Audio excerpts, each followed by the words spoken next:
Let's go ahead and get things started then. We'll just jump right in. Yeah. Welcome back, party people, to another episode of the review show. This is episode 54. My name is Kyle Springer. In the chair opposite of me is Melissa Wilkinson. Melissa, how are you? Hello. Good morning, Kyle. Yeah, good morning. How are things in your neck of the woods? Pretty good. I've just spent the weekend shopping, which is how I like to spend it. I just spent a good couple hours of quality time with my local mall. I got a good pretzel.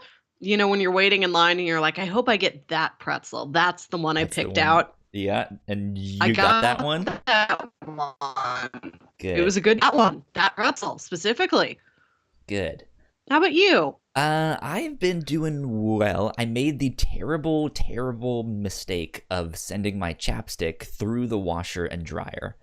Oh no! It was not a good outcome. It was very gruesome. let's use that word. Sounds right.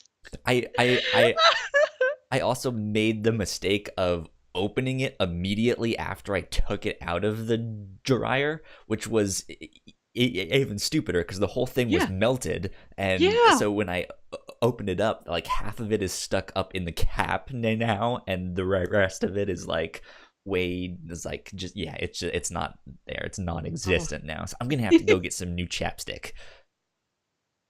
Life is hard. First world problems. This week, we are talking about an anime called Terror in Resonance, aka Terror in Tokyo. I'm not sure if they changed the name when they brought it to the US or not. If they thought it might not work as well, and so they're like, oh, Terror in Tokyo. The kids will know what that means. But it is called Terror in Resonance over here. Like, that's how we found it on Hulu. Yeah, well, it's also subbed on Hulu. They don't have the dub on there. So that might be part of why they're like, we'll just go with the direct. Who knows? So I found this anime a couple years back. Was the first time I watched it. I don't really remember the like middle to the end, like right before the end.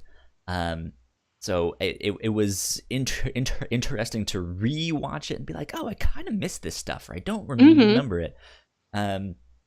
But yeah, it was fun to get to re-watch this. Shinichirō Watanabe is one of my favorite directors. So it's always just like, yes, I get to watch another one of his things. It is stylistically a very neat show to watch. I did really like the way it was directed and the way everything looks. Yeah, so what did you think? Besides liking the way it looked. It was interesting. You pitched this to me as kind of a crime mystery, like cat and mouse sort of game, and I did really like all those elements. Like, there's a lot of puzzles in the mystery solving. Like, the criminals give the police a puzzle that they have to figure out to find where the bomb is. Or the next that one will part be. I loved. I like the puzzles. I like the mystery element of it a lot. You told me about the show, and then I already picked it, and then I'm going to look it up, like, where can I find this? About how long is it? And it's like, a high schooler moves to a new school, and I'm like, oh, no, because I have gotten, just kind of burned out on high school and, like, teenager animes. There's a lot of them.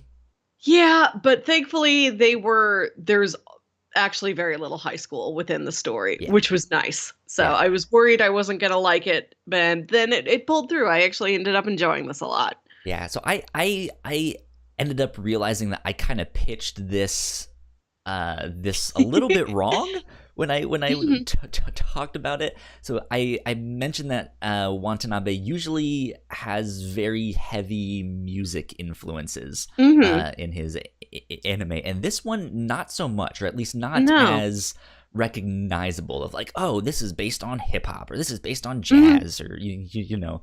I noticed in the Wikipedia page it does say this is based. He got the idea idea while listening to an Icelandic band by the name of Sigur Rós, I believe. Oh, yes. I don't know who they are. I've never heard of them. I've seen it written down a million times. I do not know how to pronounce that either. So apparently, when he was listening to that sound or one of their albums, he got this image of two young boys standing in the midst of all these like ruined buildings and stuff like that. And so that's where he got the idea. And there's a couple hints, or not hints, but references to Iceland in this as well. But I for some weird reason, I kind of remembered it having more electronic music, and I don't know why. Really? No. Doesn't at all. No. And I was sitting there, I was like, this is not the end theme that I remembered on this show. That's strange. That's one of the things I don't remember.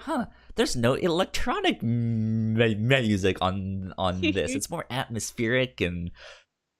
Oh, well, I don't know why that was something I remembered. But yeah, I really like this. I like the kind of cat and mouse dishonored detective who now has to come back and solve it because he's the only one who actually knows how to do good detective work and stuff like that. He's the one competent man on the force, and they shoved him down to the archives. Yep. Yeah, I really like that stuff. Another thing that I forgot was how much of this is kind of like a coming of age slice of life. There's elements of that mixed in. I'm just like, oh yeah, there's this stuff I completely forgot. But it makes for a really interesting story, and I think ultimately I would describe this as a show that probably could have worked really, really well if it was twice, if not 3 times in length, but it felt like this was condensed down into an 11 episode show, but it still works really well. It's not like ooh, I feel like I'm missing stuff. Yeah, it doesn't feel rushed. It just feels like a world that they could easily flesh out. Like everything is believable, so to speak. In it, like I feel totally engrossed in this world and what's happening and stuff like that, and it feels very realistic for what it is. But yeah, synopsis. Let's do a brief one of those for people who may not have seen it yet. So it starts out with this kind of it starts out with this scene from like 6 months ago, and it's these people stealing this thing. We don't know exactly what it is yet. Then we pick up, I think, like 6 months later, and there are these 2 kids who seem to be up to no good, and in fact they are up to no good, and they are planting bombs in this building in Tokyo. And they start this terrorist attack, and it starts this whole panic. But apparently there was a YouTube video, or their equivalent of YouTube, that hit the internet like a day before or so, and it was them kind of warning about their attack. And so the mystery kind of begins with that, of like, hey, who are these kids perpetrating these terrorist attacks? And then the cops having to find these videos and solve the riddles that they're leaving behind to be like, oh, where's the next attack gonna be? But it's neat because you get both sides of the story. It's not just you're on the side of the cops and you're only following them, but you also get this side of who these kids are. You know who they are. You've seen their faces, but the other characters haven't. Yeah, and you know who they are, but you don't know why they're doing anything. Yes, exactly. You know who they are, but not why they are. Why is Gamora? But yeah, so I think it makes for a good cat and mouse for you to kind of see both sides of that and be like, no, over there, go do this thing, don't do that. Yep. But so yeah, I had a lot of fun rewatching this. It's only 11 episodes, so it's real short. You can watch it basically in a weekend. Yeah, I think that's a good synopsis. Yeah, it's a good starter kit. Yeah. Melissa, let's go to housekeeping real fast. Yeah, and then we'll give you a couple details. What did we cover last week, Melissa? Last week was Birdman. Yeah. We watched the movie Alejandro Inarritu's Oscar-winning film Birdman, where Michael Keaton plays much like in real life, an actor who used to be in giant superhero blockbusters, but now he hasn't done that in a long time. He's trying to get away from that image and stage, write, direct, and star in this Broadway drama. And it's about the countdown to opening night and the specter of this previous superhero role is kind of hanging over his head. So it's this kind of dark comedy, drama, slightly magic realism film. It's pretty neat. Yeah, it's fun. So if you would like to go check that one out, that is already up on our podcast feeds. We also just recorded an episode of the Captain's Log on Friday. That was a lot of fun. We talked about everything from some manga creators passing away to our excitement for Avengers Endgame, some thoughts and theories on what might happen in Endgame and the Marvel movies to come. So that was good. It was fun. Also, a reminder that we have an exclusive episode of the Whatnauts review show up on Patreon, or up on our website for Patreon supporters at the $3 tier. We actually have a couple of those. We have a Batman Beyond one, which is the one we just recorded recently. We also have an X-Files one. So highly recommend going to check those out. And coming in the next couple weeks here, we will have one on Shrek Redone. Is Shrek Retold. Retold. Okay. This is the project where a bunch of different creators, mostly animators, got together and cut Shrek up into little bits, and all of them completely retold the story of Shrek, line by line, scene by scene. It is accurate to Shrek, but it all looks completely different, and it's all interpreted in these new weird ways. And that was a project they put on YouTube. So be on the lookout for that down the road. Shrek Retold. Got it right that time. So that's all of the stuff. You can get more information at thewhatnauts.com. If you would like to support us on Patreon, that'd be patreon.com/thewhatnauts. $1 a month gets you access to the live streams of this show, the review show, as well as all of our episodes early. New episodes of this show come out every Wednesday, but you can get them a little bit early if you want a day or two, depending on when I actually get it up. But yeah, that being said, let's move on to spoilers. Bam! Spoiler alert!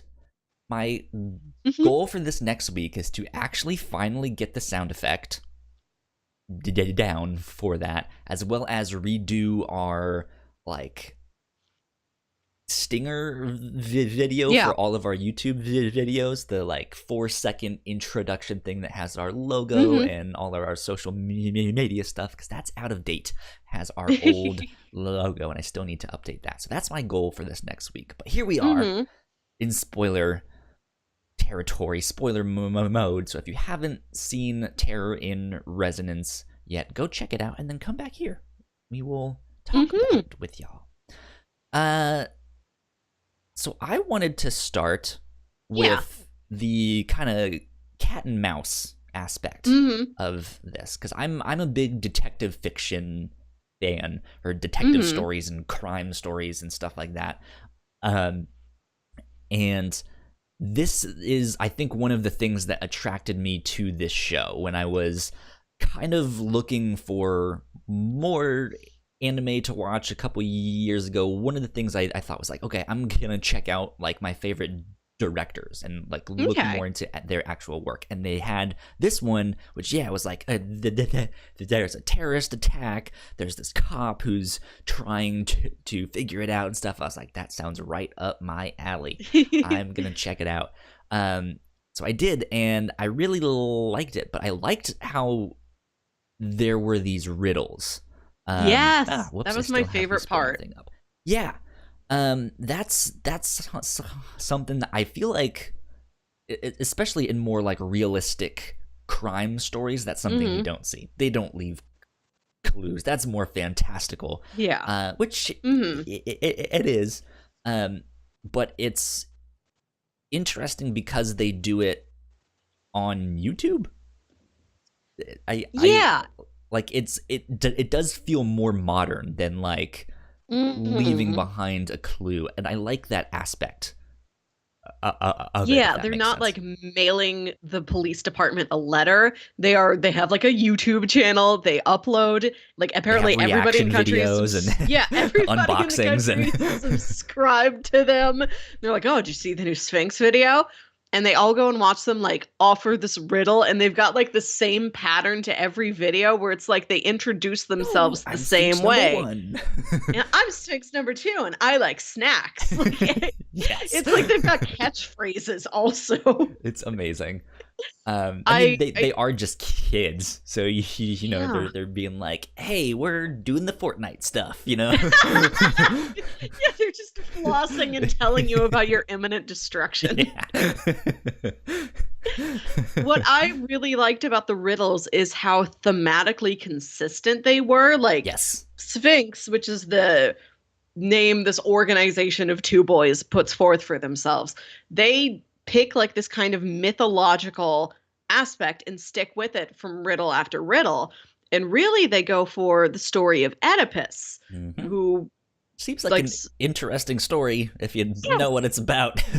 Why would you pick that one? But then it also fits with this story too. Yeah, I liked that they did that, because we all know Oedipus as the guy with his dad. But another big part of the story is that, like, he solved the Sphinx's riddle. And I like that the show is, like, neglecting all of that stuff about Oedipus. And they're like, we're just going to treat him as the puzzle solver. Like, that is an underrepresented part of his life. You know that motherfucker, Oedipus? Literally. we're going to talk about him, but not what you think. It's been covered. You don't need to hear about it anymore. Let's learn about riddles. It's way more fun. Yeah. I like that they took this ancient story that everybody knows is this joke, and they're like, we're going to reuse this, and we're not going to use the joke part of it, and you're not going to miss it at all. Yeah. It's neat. It's good. It's one of those detective stories that I don't feel like I could have solved I mean, maybe I could have if I was from the area and I was really into like ancient literature and stuff like that. That's the thing. Yeah, they're not impossible riddles. They just are very research heavy riddles. They're out of reach. Yeah. If that makes sense. Whereas like Detective Conan stuff is just like, how would you ever know that? There's no way. But yeah, I really liked that they focused on that, and they, as you said, kept them like thematically the same, but then like used that theme and twisted it to fit like the current history and the geography and stuff like that. That was fascinating. And like there's an episode where I think it's another kind of like ancient like Roman history mythology based riddle, but it does end up connecting to some Japanese mythology too. Yeah. I think when you're talking about the like red snake. I forget exactly what the riddle was with that one, but yeah, I like the cat and mouse. Those relationships between the cat and the mouse, so to speak, are often really interesting because they often come to kind of understand one another and like each other, which happens here. Yeah, which it's one of those things. So we pitch this show as there's these kids doing these terrorist attacks, right? and immediately off the bat, it's like, oh, well, they're bad. They're doing terrorist attacks. But it's also a matter of perspective, too, because they're not killing anyone with their attacks. They're making sure that people are out. There's an episode or two where there's a fake, and someone has planted a real bomb, right? I guess they've used real bombs in the past, but are endangering people, and so they go and they are the ones that stop the bomb. Yeah. So there is this well, they're not all bad. That seems strange. What are they up to, And they actually do have a purpose and a reason to be doing this stuff. Maybe not the best of methods. It is rather drastic, but they have, like, once you finally figure out what it is and what was done to them and stuff like that, and you can see, like, oh, that makes sense. Like, they are wanting to expose corruption and basically not restart Japan, but get them on this path of, like, renewal and hope. Yeah. So it's like, it's from one perspective, you're like, oh, they're terrorists, and on the other end, you're like, oh, they have a noble cause. It's just like, I don't know how I feel about that, but I understand it at the same time, So I think this show did a fantastic job of that, of making you care for both sides. Yeah, and especially because they are teens. I feel like if this was adults doing it, and as I said earlier, I'm a little worn out on teen anime, but I think this is a really interesting exception to that. The fact that they are, like, two high school boys, like super intelligent high school boys, committing all of these. That, I think, is what really sells the concept and what really makes the difference. Like, I don't think this would be as interesting if they were just some more adults. Yeah. I think what adds to that is, by the end of the show, you realize, oh, they were, like, meaning to die from the start, or get caught from the start. Yeah, because they know after these experiments that were done on them when they were kids, they don't have a long lifespan, because they were from a class of, like, 26 kids that had these experiments done, and most many of them already died out. All but 3 of them, I think. Yeah, all but 3 of them have died out. So, like, they know they have their own ticking clock. And so it like, that, I think, also kind of paints a perspective that's like, well, they're intent, not that they're, like, suicide bombers or anything like that, but they know that once they've gotten Japan to understand what they're doing, that's kind of it, and they're gonna be turning themselves in, or they figure they'll get caught or get killed or something like that.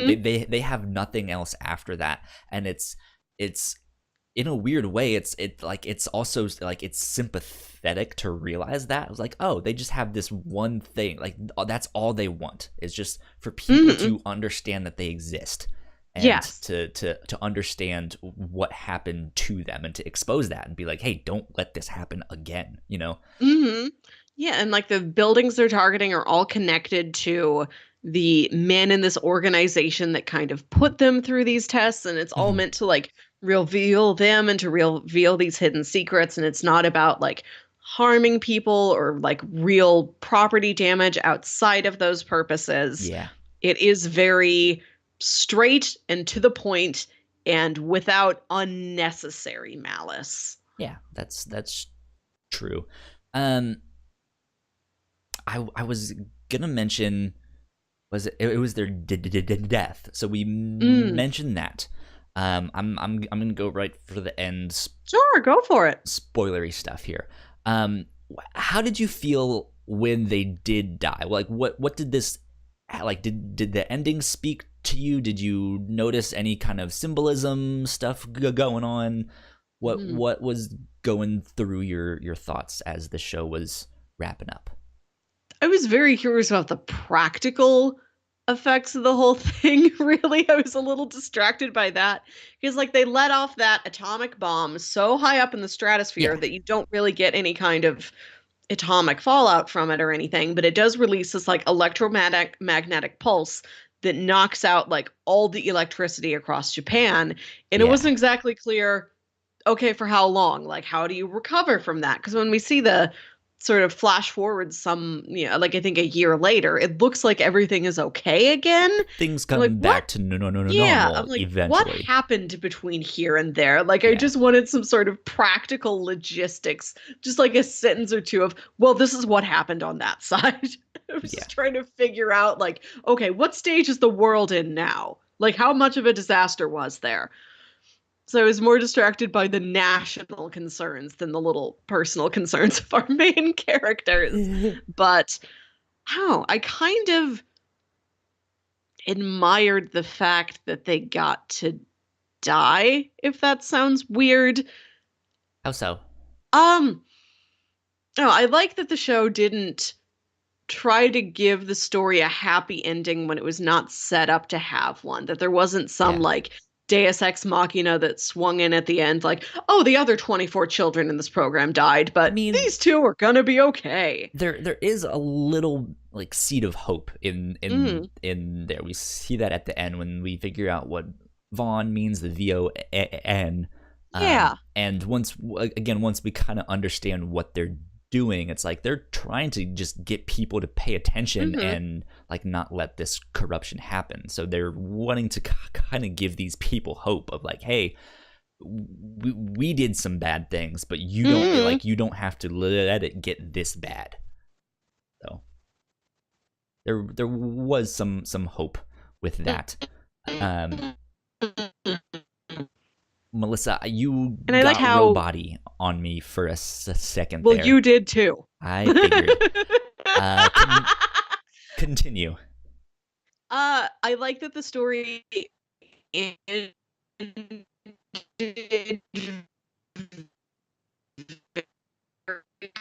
concretely. Like, there's no real lined up. Like, everything's kind of reset, but not too reset. It's like Yeah. positively reset from the point where we started. Yeah. One thing that I thought was really neat with the ending is the scene when I forget the cop's name.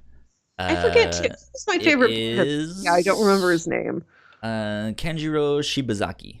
Yes. When Shibazaki finally catches them at the institution where they grew up, and there's that scene where the helicopters are flying around, and I believe it's 9 is the older one, right? He's the one with the detonator there, and they shoot 12.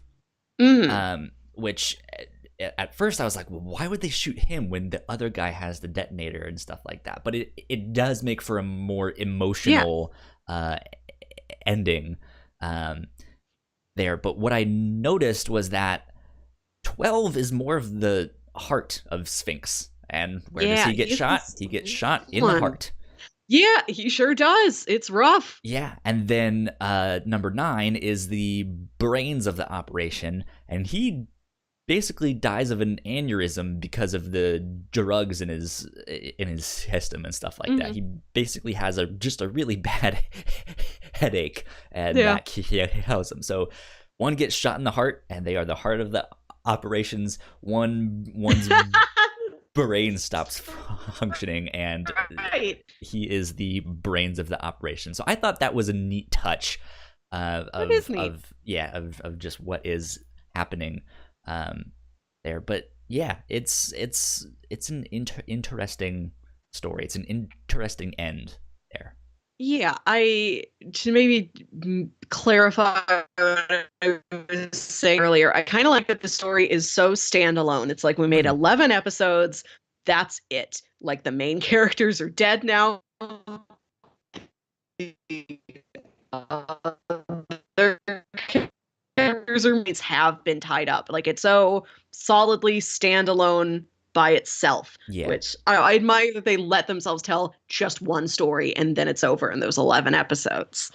Yeah. Oh, like it's just nice to see a story like bowing out when it's supposed to bow out.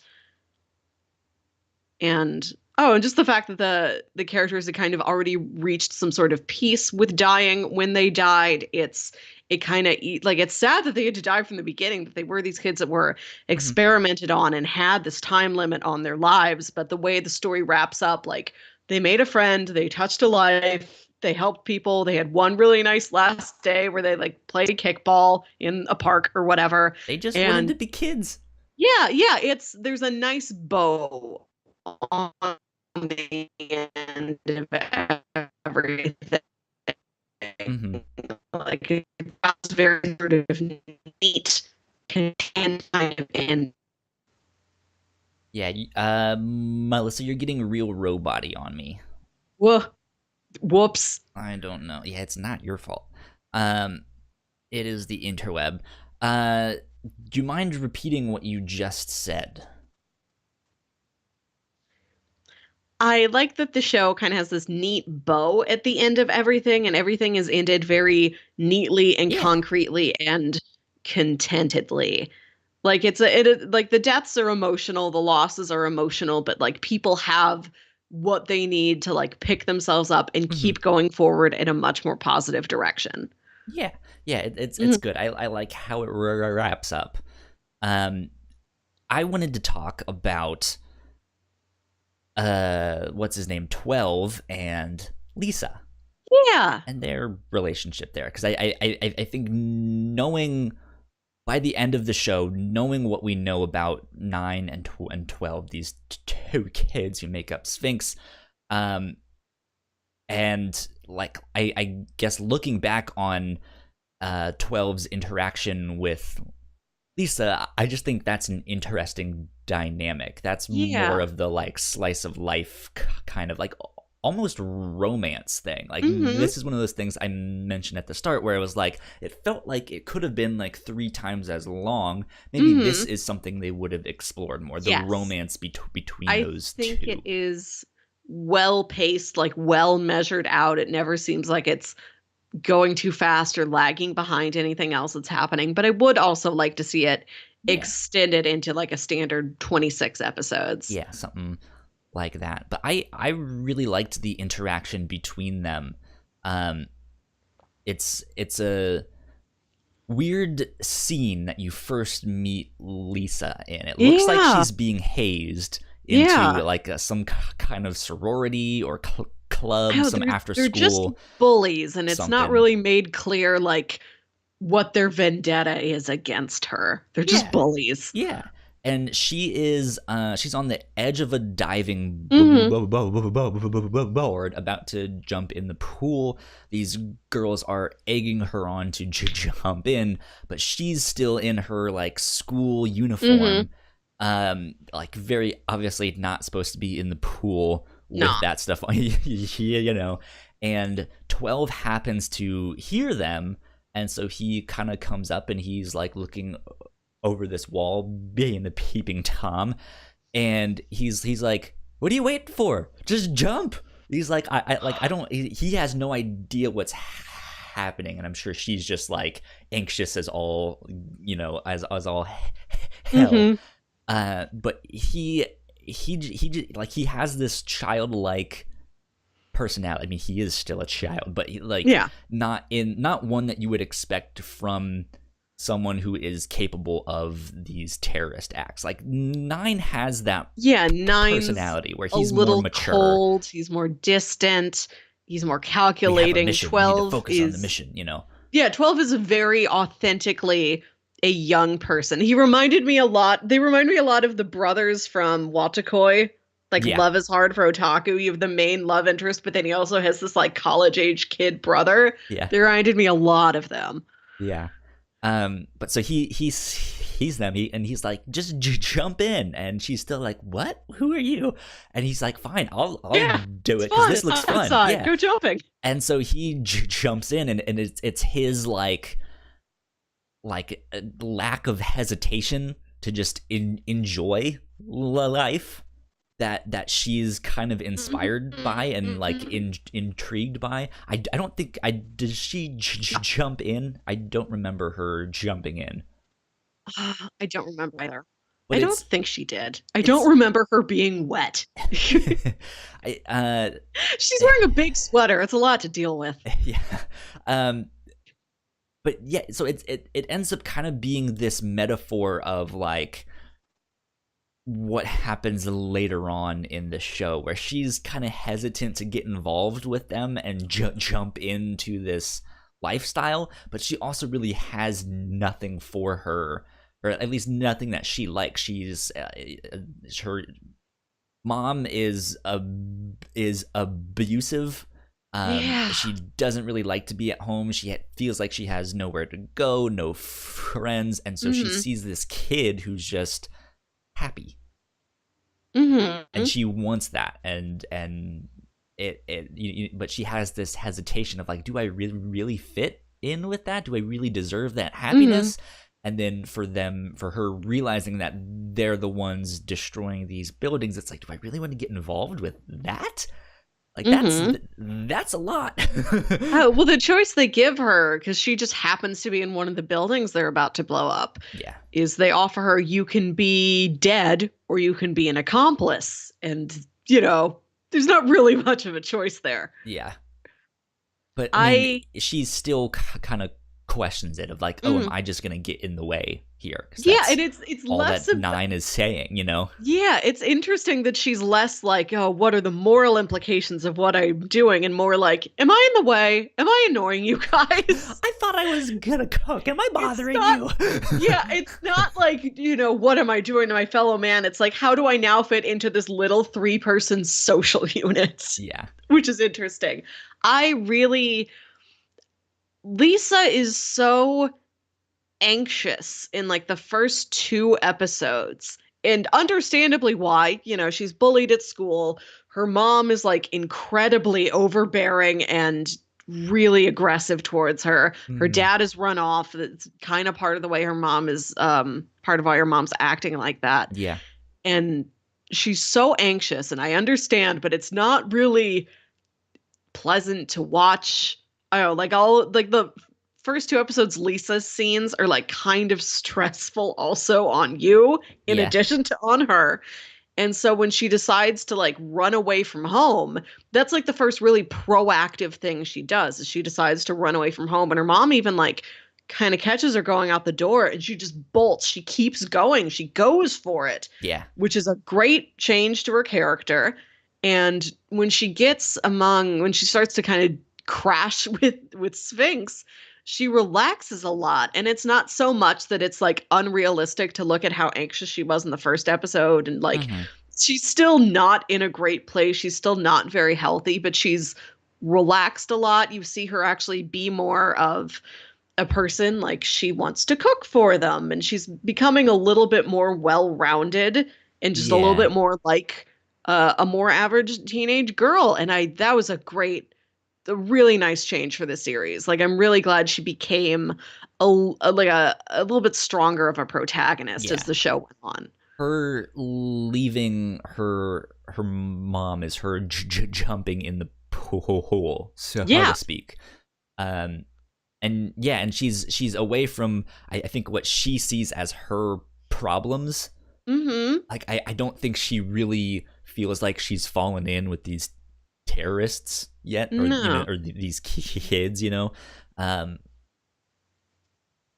so I think she can relax because she feels like she's away from everything that was burdening her.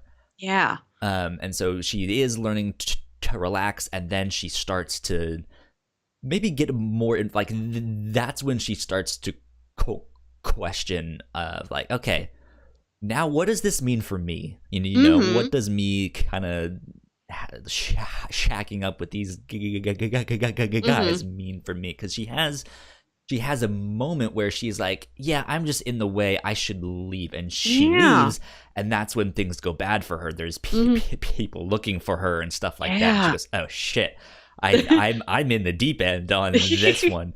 But when she gets rescued that second time, she has this really fantastic scene where she's on the back of the motorcycle, asking 12, like, so what are you guys really up to? Like, what are you guys doing? Are you actually gonna destroy the world, or stuff like that? Because she still doesn't understand what's happening, and she just has this moment where I feel like becomes fully relaxed around them. Like, she's now is like, okay, I've accepted my spot with them.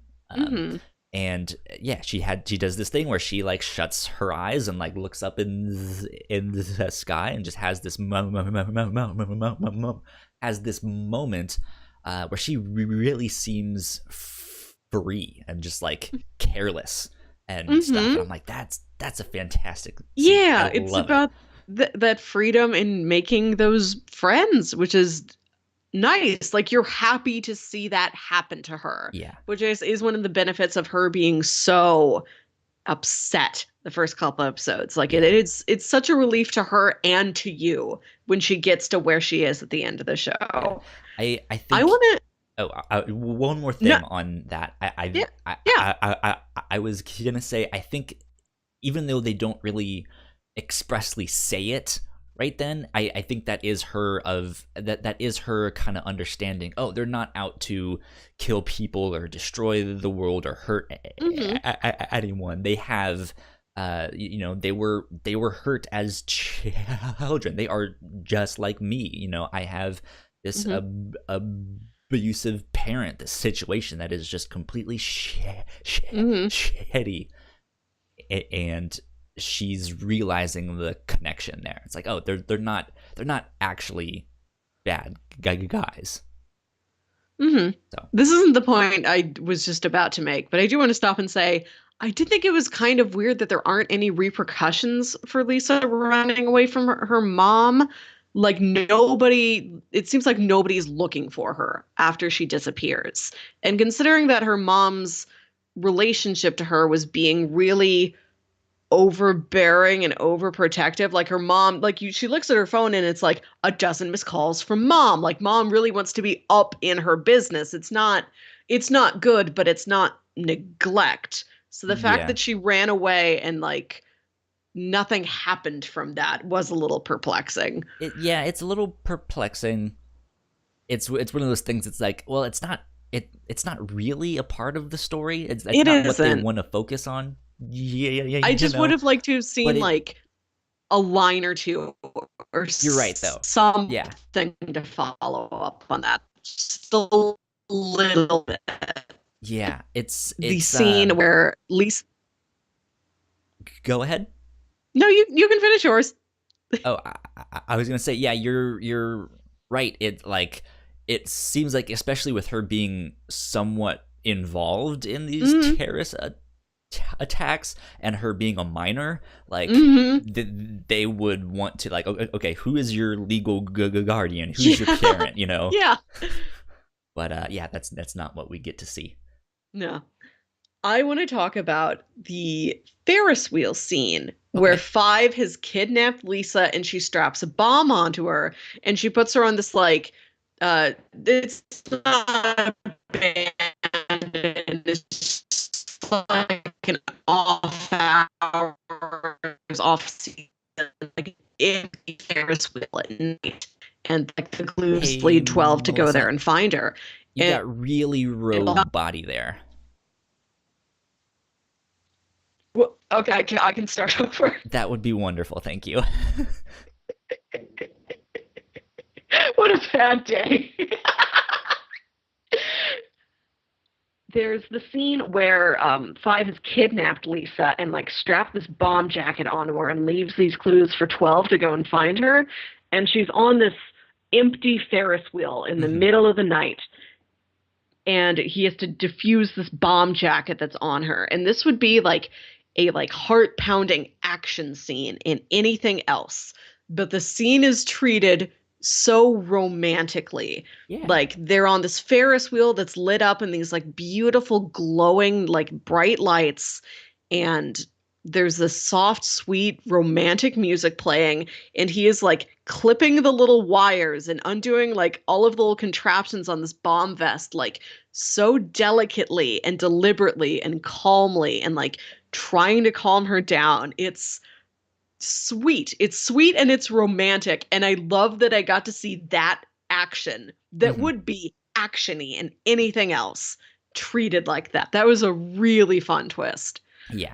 It's a good moment. I like their relationship, and just that, like, it gives 12 this kind of reason to rethink things, right? It's like, hey, maybe I can assimilate back into the real world. Maybe I can just be a normal kid, and go to high school and jump in pools and stuff like that. I don't have to be sitting here diffusing bombs and setting bombs and blowing things up.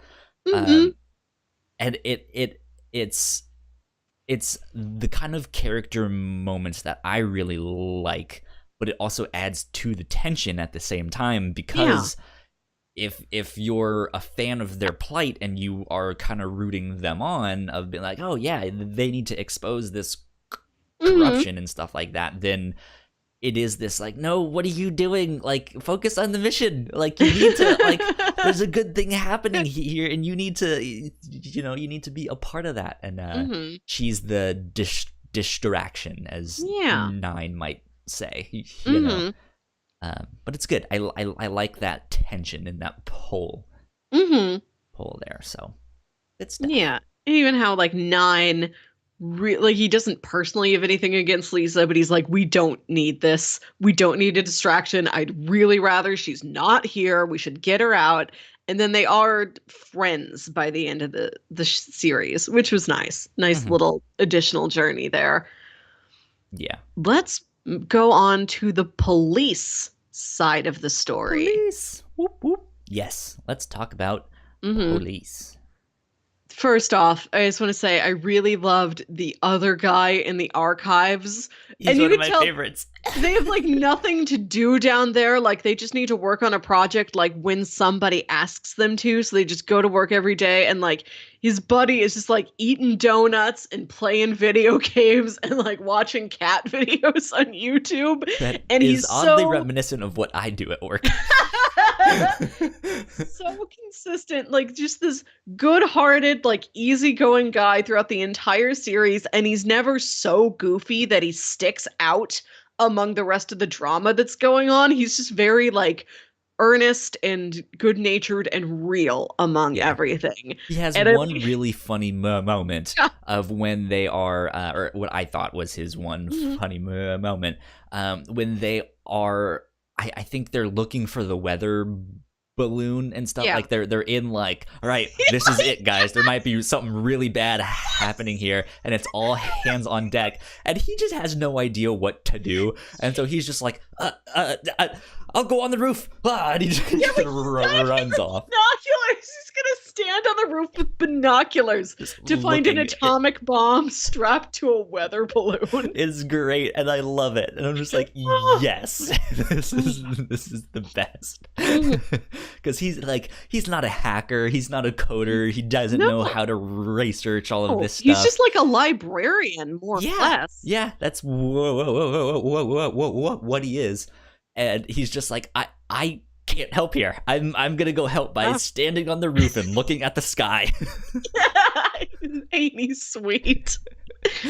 I like the entire collection of these cops. Like, there's the other one who's like kind of that like hothead guy who's like, what are you doing?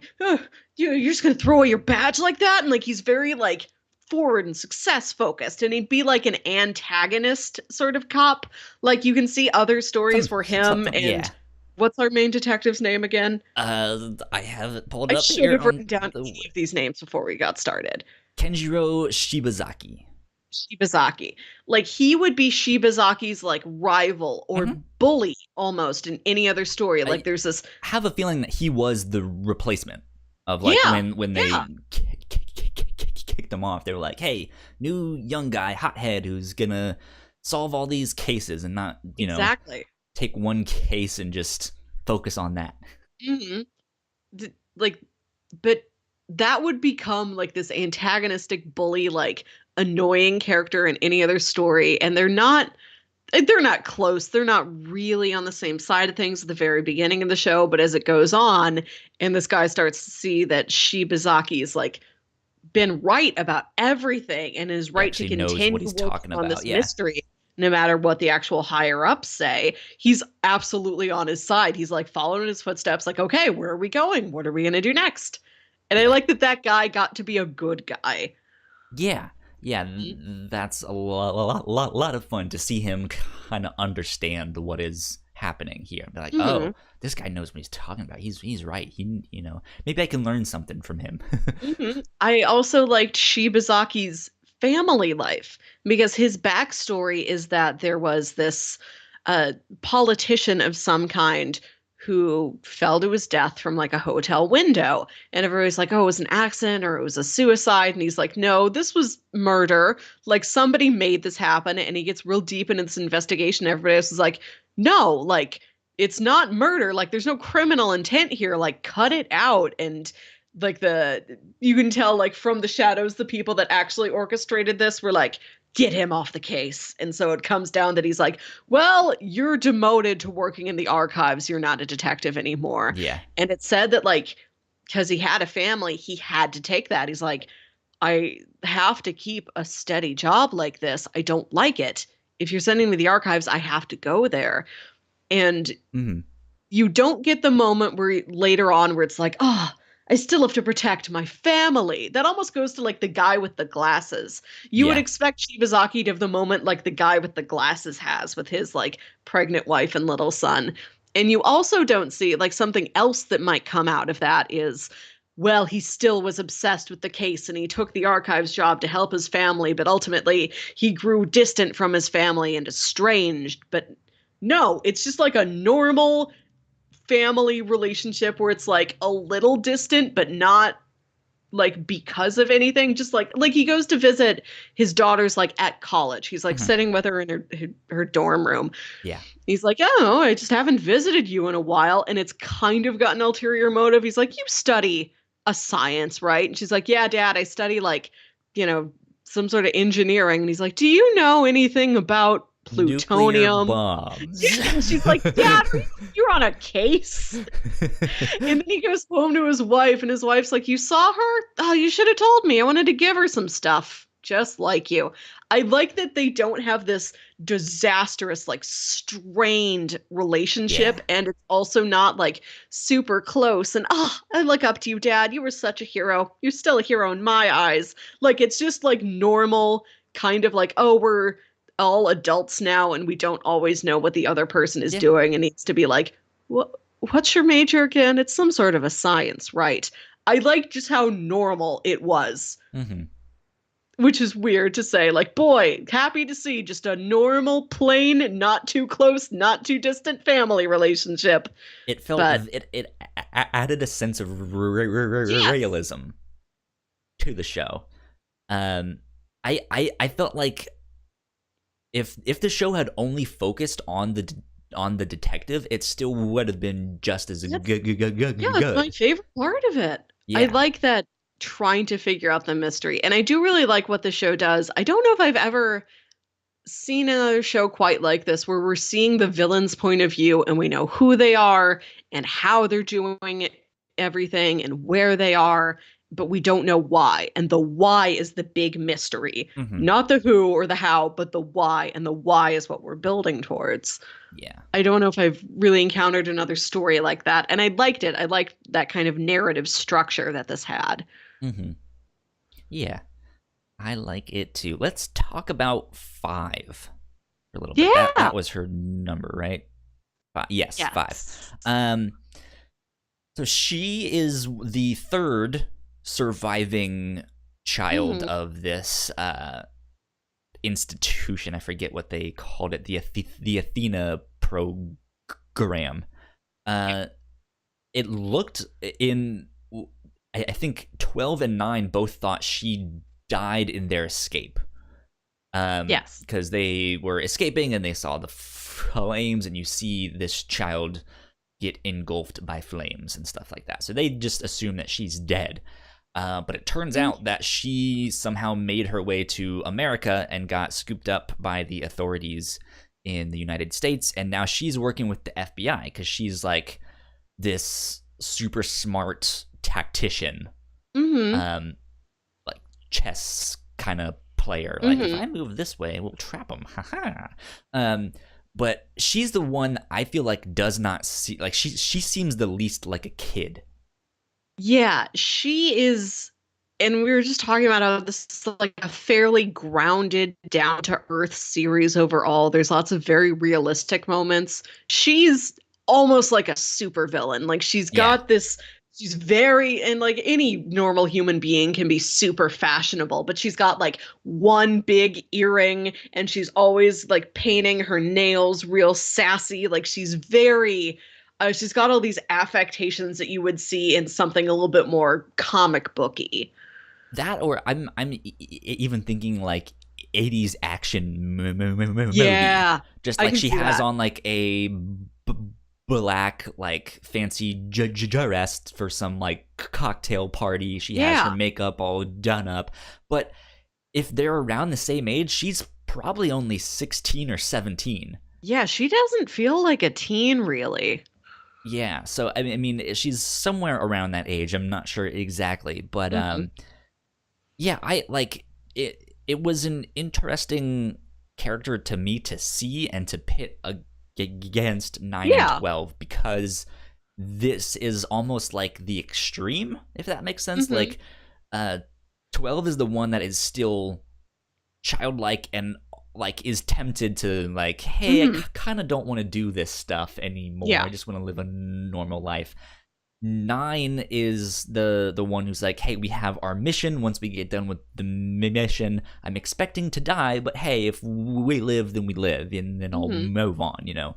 Whereas 5 is the one that's like, I'm like, she's basically gone psycho and is like a control freak. Of like, she is this genius prodigy. She knows she's really smart and stuff like that, and so she's kind of gone off the deep end.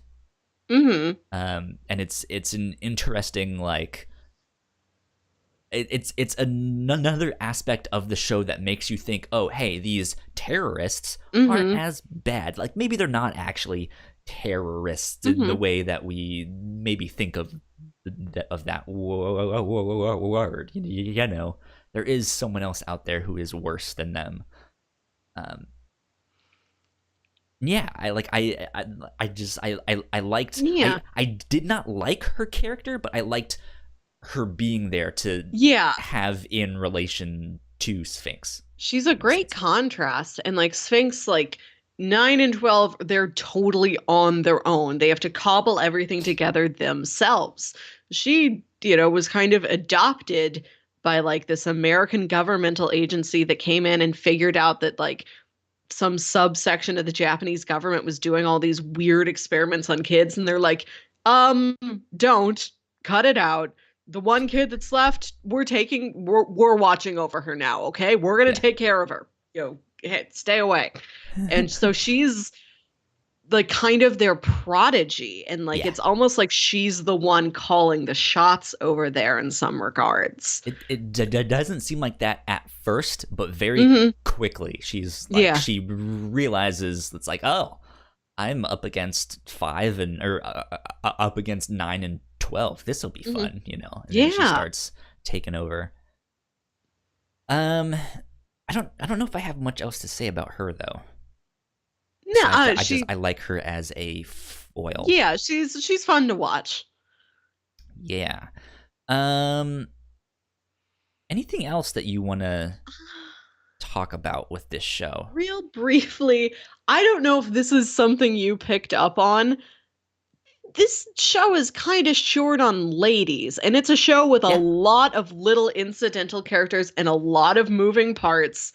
And like, you're spending so much time with like the police force and the government and like spooky corporations. And like, you couldn't put one, like There's there's not one four, lady technician. but besides the bullies at the start and some of the classmates, there's four women in this show. Two of them you don't see because it's the wife and daughter of the detective. Yeah. And then one is Lisa and one is Five. Yeah, and like Lisa's incredibly anxious and nervous and meek, and Five is, you know, some sort of evil criminal genius. Yeah. Did you feel like Lisa was kind of shoved, like her character was like stunted or whatnot because air quotes, she was a woman, and no. I feel like Lisa does as much as Lisa herself would want to do. Mm-hmm. Like, I like that they didn't push her super far into the forefront because she is very shy. She's very meek. She wouldn't want to do that. She wouldn't be comfortable there. She wouldn't have any of those skills or anything. Yeah. At least not at this point in her life. Like, she could grow to have something like that, but right now she is not in a place where she could be or would remotely want to be anything like what, 9 or 12 or 5 are up to. Mm-hmm. I just thought it was interesting. And like, this could entirely be like an element of Japanese culture and society I'm just not super familiar with. I'm just like, there is not one professional woman anywhere in like all of these governmental and like corporations that are going on. Can I just have like one lady cog in this big machine? Like one, please? Yeah, I'm not sure how accurate that is. But yeah, I mean that is something that's like all the cops are guys, all of the government people are men. Yeah, there are so many of those little incidental, like, we have to go to this person to get this clue, and they're going to point us in the other direction towards them, and we have to talk to them, but before we talk to them, we go through this person. Like, like the last handful of episodes where it is Shibazaki and the, like, newer, younger detective on the trail of this thing. And, like, is there, like, does anybody's wife remember, like, the weird experiments going on after her husband would come home from work? Can I have something like that, please? I'm wondering if that is somewhat of a cultural thing. Yeah. Because I know there is the whole idea of like the company man and stuff like that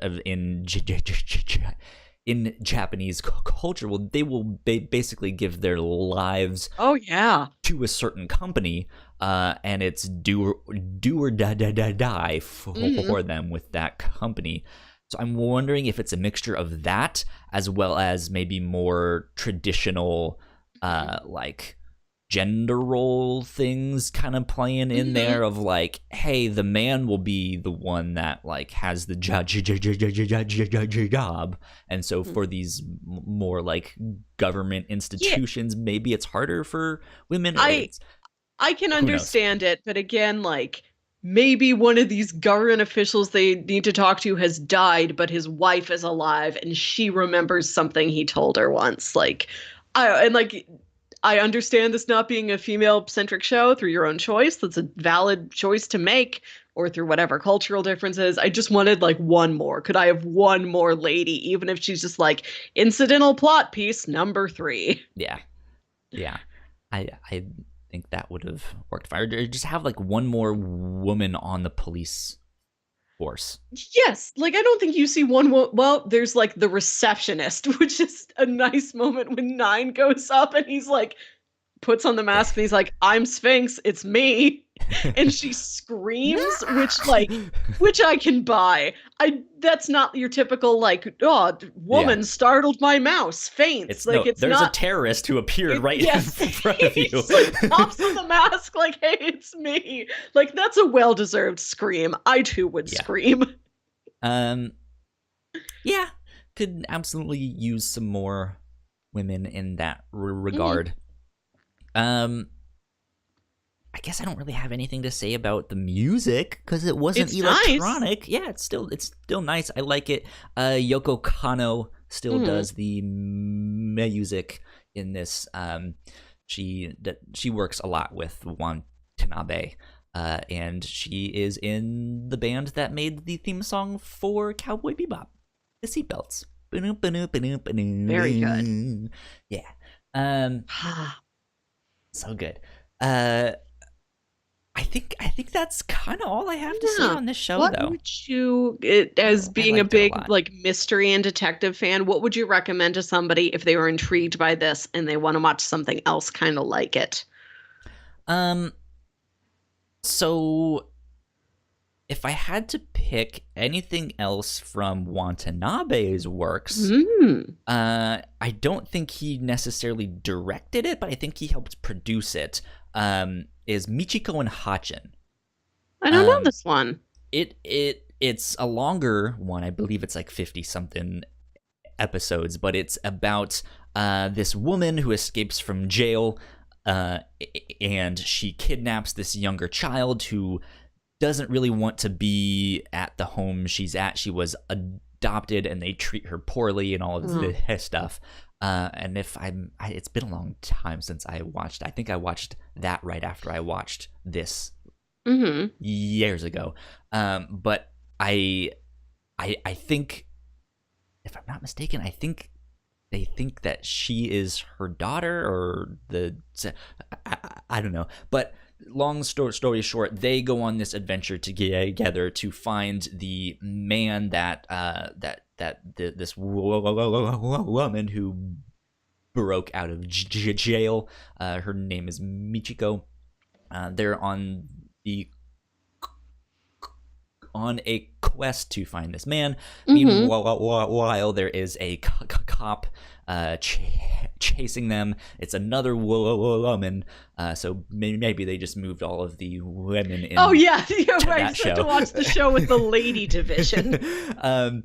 But yeah, it's again kind of this cat and mouse, but it's another one that is very music influenced. It's very I don't what's the right term? It's like Jamaican and island. I don't know what to call it, but it's more. There's more like Hispanic influences and Jamaican influences and stuff like that, and it's really neat. That would be one if you want to check out something else of Watanabe's work, or something that he was involved in, I should say. But then, if I had to say something else, I might even go.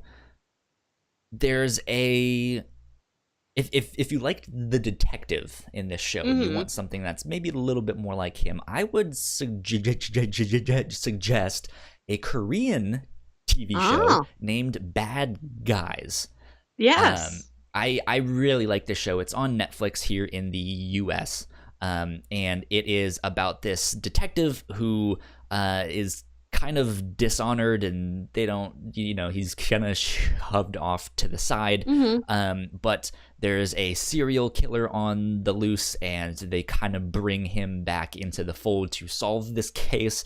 But to do so, he's like, hey, I kind of want free reign to do my thing, and that means I kind of want to get the help of other criminals, because it takes one to know one.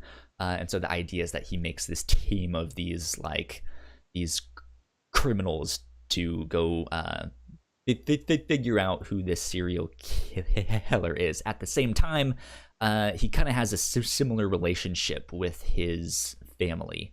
I don't think the wife is around anymore. I think that's part of why he's kind of down in the dumps. I think she was murdered, if I'm not mistaken, and so they're like, okay, you need to go do your thing over here, not get too involved. And then so I would say go check that out. It's on Netflix. Yeah, I'm not as deep into the crime stuff as you are, but if you like detective work, if you like mouse games, if you like puzzles, if you like deep, weird, complicated puzzles to solve, try Sherlock, just like the BBC show Sherlock, which was a big hit in the last handful of years.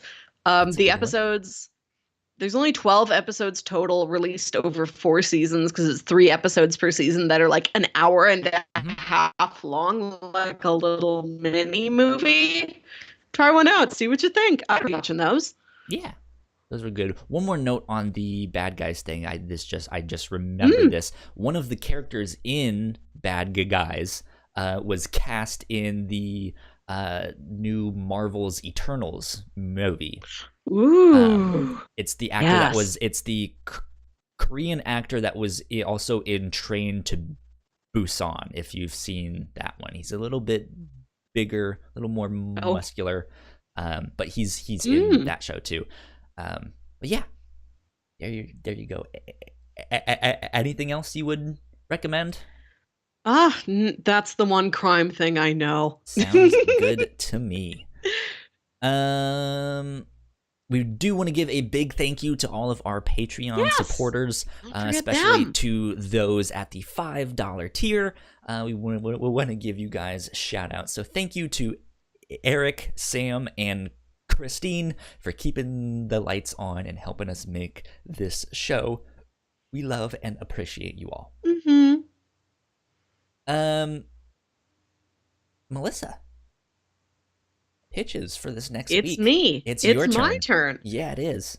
I have got 3 pitches that are all audio dramas. Yes, I was thinking of doing some for my next pitch as well. It's about time we do some more audio dramas. Yeah, we haven't done any since October when we covered King Falls AM. And I picked all audio dramas, not just because it was kind of overdue, but I've been on this show for about a year now. We just hit my 1-year anniversary of recording my first episode yesterday. Yeah. And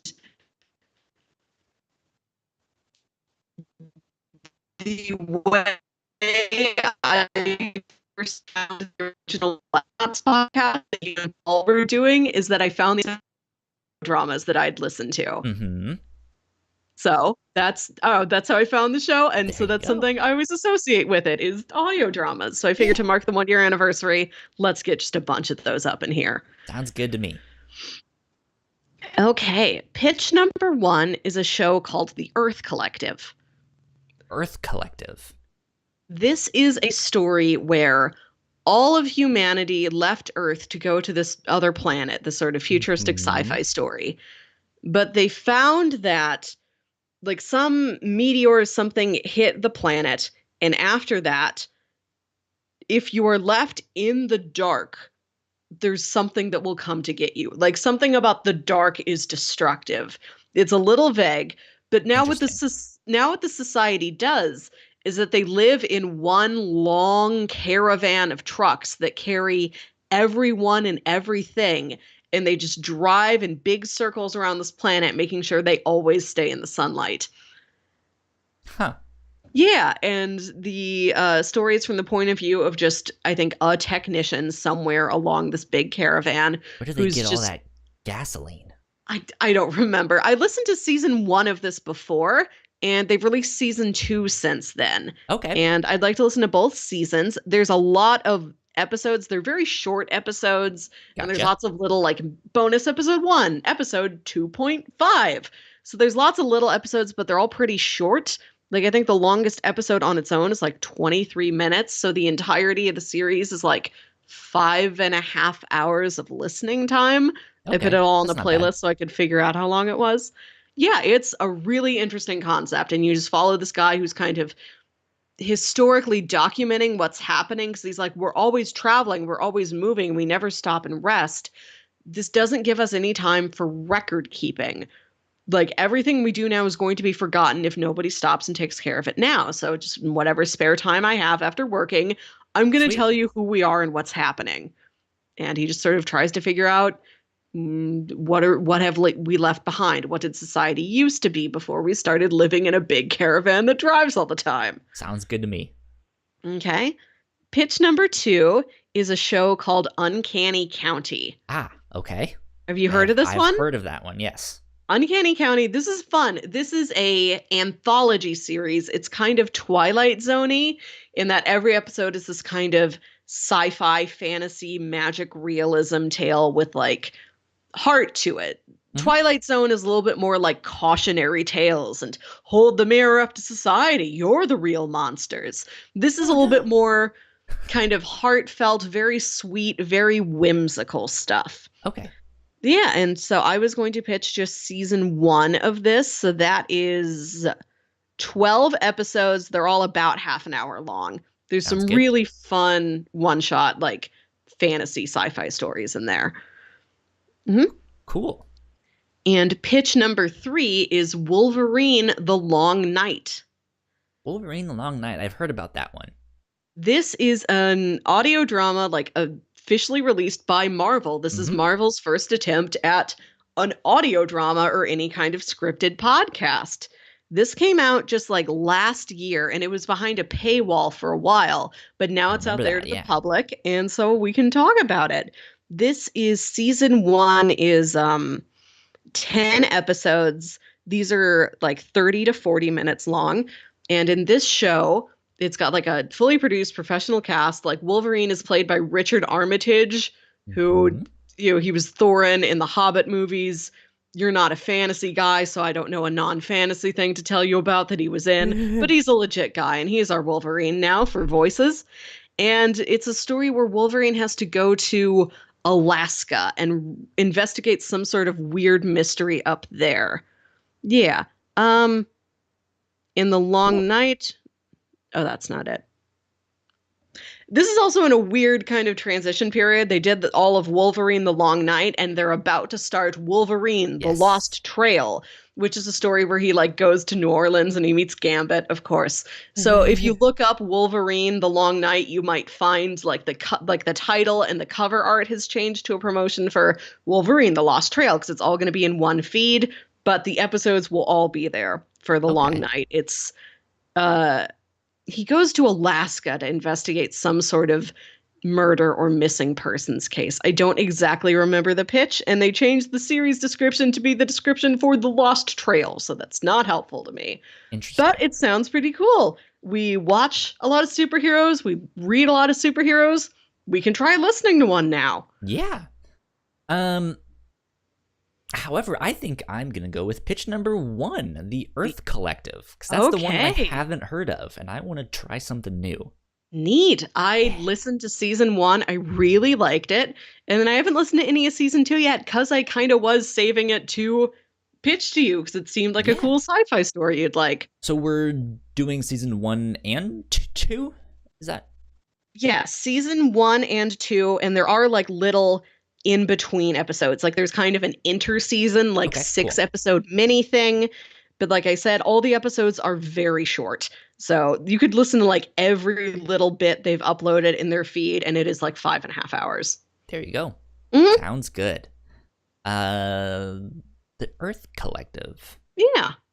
Interesting. I'm looking forward to that one. It is absolutely about time that we put some more audio drama into our catalog of things that we've covered. Yeah. Let's see. I don't have any other announcements. Melissa, where can they find you on the internet? You can find me on Twitter and Instagram at Wilkywit. That's WILKYWIT. Follow me for lots of endgame hype. Yeah. I am at Yo Kyle Springer on both Twitter and Instagram. And if you would like updates for this podcast as well as any of our other shows, we are at the Whatnauts on Twitter. The Whatnauts.com is where you can get more information. Patreon.com/the Whatnauts is where you can support us. New episodes of this podcast come out every Wednesday, but you can get them early on Patreon for just $1. Patreon.com/the Whatnauts. Go check it out. We will see you guys next week with the Earth Collective, seasons 1 and 2, and everything in between. There you go. This has been episode 54 of the Whatnauts Review Show. We will see you guys next week. Adios. Bye. Thank you guys so much for watching that episode of the Whatnauts Review Show. We hope you enjoyed it. And if you did and you want to see more, go subscribe to our channel right up there, up that way. Hit that button. Also, hit the episode down here, because that's the one that YouTube wants you to watch, and it would be fantastic if you guys hit that. Thank you. Bye.